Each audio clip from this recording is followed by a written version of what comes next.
In today's video, I'm going to teach you how to create a table in AWS Athena seamlessly within just a few minutes. So, let's get started. Begin by opening up your preferred web browser and head to the Amazon Web Services homepage by entering AWS into your search bar.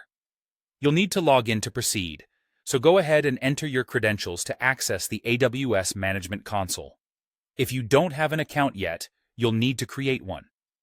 AWS offers a free tier which can be quite useful if you are just starting out.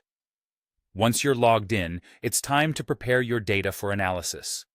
This means uploading your data files, which can be in formats such as CSV, JSON, or Parquet, to an Amazon S3 bucket.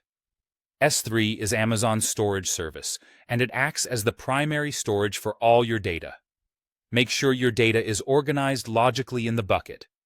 This is particularly important if you anticipate using partitioning, which is a way to improve query performance and manageability. Next, navigate back to the AWS Management Console and type Athena in the search bar. Once you find it, click to enter the Athena console.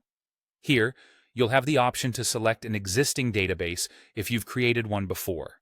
If not, you can easily create a new database to house the table you'll be setting up. Remember, the database is just a way to organize your tables, so spend a moment considering how you'd like to structure your data assets. Before proceeding with the table creation, another critical point to consider is choosing the right AWS region for your S3 bucket. Ideally, select a region that is geographically close to where your users or applications reside. This can significantly reduce latency issues, making your operations more efficient. Now, within the Athena console, you'll see an option to Create Table. Click on that, and then select from S3 Bucket Data as your source. Here, you'll have the field to enter a table name, and you can add a description if that helps you keep track of its purpose.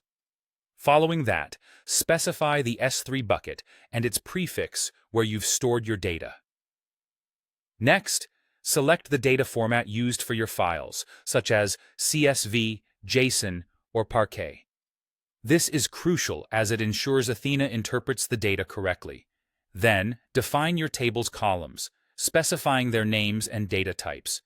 Data types can include string, int, big int, or boolean. Be sure that they match the data in your files to avoid any discrepancies. You can also configure optional settings at this point, like compression, partitioning strategies, and SIR-D properties if those are relevant to your data needs. Finally, take a moment to review all your settings. Double-check the details of your data location, column definitions, and any additional configurations you've made. Once everything looks good, click Create Table. And there you have it. Your table is now ready for querying in AWS Athena. By following these steps, you've successfully set up an AWS Athena table, unlocking the power of SQL queries to quickly and efficiently analyze your data stored in S3. Thanks for joining today's video, and happy querying!